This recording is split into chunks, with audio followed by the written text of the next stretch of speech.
Bienvenue sur la chaîne Jésus revient, Maranatha, la chaîne des événements de l'actualité prophétique. Nous sommes avec vous aujourd'hui juste pour une nouvelle émission qui s'intitule Bataille Gog-Magog. Comme vous le savez très bien, nous avons déjà parlé de cette bataille dans une émission précédente et nous avons défini c'est quoi les caractéristiques de cette bataille et quels sont les acteurs de cette bataille. Et nous avons évoqué la Russie avec ses alliés, la Turquie et plusieurs pays arabes feront partie de cette coalition. Donc, quand la Bible parle de Gog dans Ézéchiel, chapitre 38, du verset 1er jusqu'au verset 12, eh bien, il fait allusion à la Russie, pays de Septentrion, Magog, eh bien, c'est le territoire et Gog, c'est le chef politique qui dirige ce pays. Donc, nous avons évoqué dans l'émission précédente que la Russie, eh bien, c'est le pays qui va être à la tête de cette coalition. Et pourquoi? Nous avions dit parce que la Russie va être, eh bien, à la recherche de beaucoup de richesses. Et dans Ézéchiel 38, verset 12 exactement, c'est exactement pour cette raison que la Russie va envahir le peuple d'Israël juste premièrement pour toutes les richesses de ce pays. Éventuellement, eh bien, tous les pays qui vont être accompagnés de la Russie, eh bien, ils vont se mettre ensemble, non seulement pour piller, pour voler, pour exterminer le peuple juif. Finir avec, faire disparaître le peuple juif.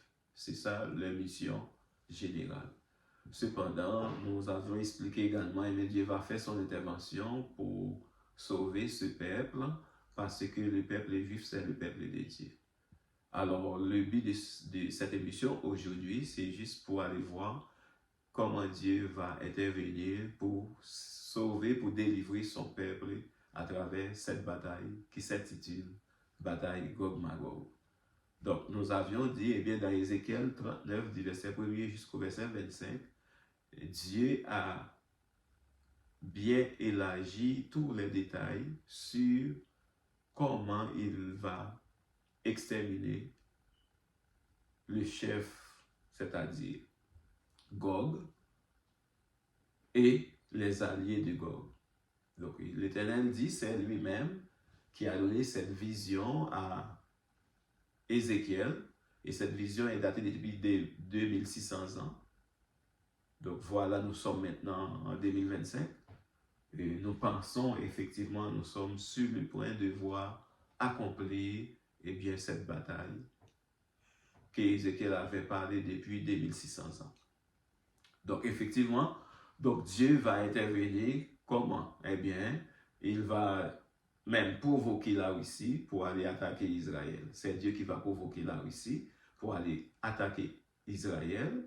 Et la Russie, eh bien, lui, il va partir pour combattre Israël, pour voler les richesses d'Israël. Et Dieu, qu'est-ce qu'il va faire? Il va faire des événements extraordinaires pour détruire toutes les armées qui vont attaquer Israël, y compris Gog.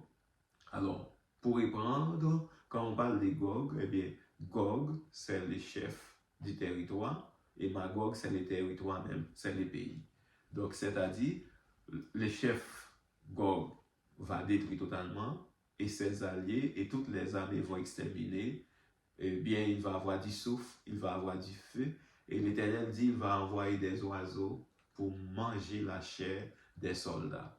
Des oiseaux, des vantaux pour manger la chair des soldats, et on va passer 7 ans pour mettre du feu eh bien, sur les ustensiles des soldats et sur les corps. Et on va passer 7 mois pour amasser les cadavres, pour les déposer dans ce qu'on appelle la vallée des voyageurs, dans la ville qu'on appelle ville Amona. Donc dans la ville Amona, tout près de la mer de l'Orient, et bien c'est là on va avoir une ville, il va avoir la vallée des voyageurs, et c'est cimetière, et c'est là on va enterrer toutes les dépouilles des armées qui vont attaquer Israël. Pourquoi Dieu va intervenir ainsi? C'est parce que tout simplement Israël, c'est le peuple de Dieu. C'est le peuple choisi de Dieu et Dieu va sauver ce peuple. Et ce peuple va connaître la grandeur de Dieu comme Dieu avait sauvé ce peuple en Égypte. Il va faire des choses beaucoup plus extraordinaires pour sortir ce peuple de cette impasse. Et après, eh bien, il va avoir une merveille dans le monde parce que ça va scandaliser le monde, ça va provoquer des catastrophes surnaturelles, ça va provoquer beaucoup de choses qu'on n'a jamais vues qui vont arriver après la guerre Gog-Magog et beaucoup de personnes vont venir à la repentance. Beaucoup de personnes qui ont laissé l'Église vont retourner à l'Église parce qu'ils vont voir eh bien, la puissance de Dieu manifestée à travers le peuple de Dieu et comment Dieu va mettre fin avec tous ses alliés, des milliers de soldats, des milliers d'âmes, et que Dieu va les exterminer complètement. Et les oiseaux vont être contents parce qu'il va y avoir beaucoup de viande, et Dieu va purifier la ville d'Israël après avoir détruit toutes les armées qui vont attaquer Israël. Et dans la purification, Dieu même va donner avec les fossoyeurs les lois, comment il n'est pas touché les cadavres, parce que la ville va devenir pure. On va purifier la ville d'Israël, et c'est la sainteté, c'est la restauration d'Israël. Et après ça, il va avoir un réveil spirituel. Et après le réveil spirituel, il va avoir la construction du troisième temple avec la confirmation de l'alliance. C'est pour cela, présentement, nous voyons que le président américain, depuis 2020, il avait commencé avec ce qu'on appelle les accords d'Abraham et il continue avec les accords d'Abraham en juillet 2025. Il y avait une grande réunion en Moyen-Orient où l'Arabie Saoudite, qui n'avait pas l'intention de faire partie de cette coalition, le président américain, comme il se nomme le prince de paix, même si c'est une fausse paix, il est en train de parler, le président de l'Arabie Saoudite et de la Syrie, juste pour qu'il puisse faire partie de cette coalition. Alors, cette coalition-là, c'est les accords d'Abraham, ça va former une confédération, et de cette confédération, ça va nous amener vers ce qu'on appelle Daniel 9, verset 27, il confirmera l'alliance. Donc, il va avoir l'apparition des 10 nations. C'est pour cela, vous voyez que le monde a commencé maintenant de se conformer en bloc d'Arabes, bloc en Europe, bloc en Occident, parce que dès là, il va y avoir quelque chose qui va se faire dans le monde. Donc, Dieu va intervenir pour montrer sa grandeur. Dieu va intervenir pour montrer qu'Israël, c'est le peuple de Dieu. Dieu va intervenir pour montrer au monde qu'il est l'Éternel des armées, il est le roi des rois, le Seigneur des seigneurs. Donc, il y a beaucoup d'Israéliens et beaucoup de Juifs qui ne croient pas en Jésus-Christ.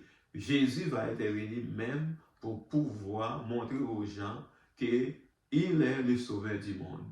Et dès là, il va y avoir beaucoup de Juifs, beaucoup de personnes qui vont se repentir, chercher Christ après la bataille Gog-Magog. Donc, la bataille Gog-Magog a une portée spirituelle, la bataille Gog-Magog a une portée physique. Donc, de part de la portée physique de cette bataille, on va voir beaucoup de morts, on va voir des morts horribles et terribles, on va voir des catastrophes horribles à travers cette bataille, parce que Dieu va intervenir avec un bras de fer, mais de l'autre côté, sur le plan spirituel, Dieu va prouver son amour vers le peuple Israël. Comme Dieu a prouvé son amour pour nous-mêmes à la croix, il va faire ça pour le peuple Israël, pour sauver le peuple Israël. Donc nous sommes à la fin des temps, mes frères, mes sœurs. Donc Gog-Magog est sur le point d'arriver sur nous. Et c'est une bataille imminente. Tous les moyens sont déjà là pour que cette bataille puisse arriver, puisse effectuer. Alors, mes frères, mes sœurs, c'est le temps maintenant de penser à votre vie spirituelle. C'est le temps maintenant de penser, si vous tombez maintenant, où est-ce que vous allez? Est-ce que vous allez en enfer? Est-ce que vous allez en paradis? Est-ce que vous allez rencontrer votre Seigneur? C'est le temps de la préparation, parce que nous sommes vraiment à la fin des temps. Quand nous voyons le monde est dépravé, donc le monde, le mal, on prend le mal pour le bien, donc, et le bien pour le mal. Donc, nous voyons que tout bat à son plein dans ce monde. Seulement notre réconfort, c'est le Seigneur Jésus. Donc, recherchez Christ, mettez votre vie en ordre. Et maintenant, si vous êtes à l'église et que vous marchez, c'est le moment maintenant. C'est le moment de fixer vos regards sur Dieu. C'est le moment de chercher Christ. Il n'y a pas de temps. Christ est à l'œuvre. Le retour de notre Seigneur Jésus-Christ est évident. Et Israël est l'horloge même de ce retour. N'oubliez pas, trois paramètres importants dans la fin des temps: l'Église, Israël, les nations. Bye bye. Je vous souhaite une bonne nuit ou une bonne journée et à bientôt pour une nouvelle émission. Bye bye.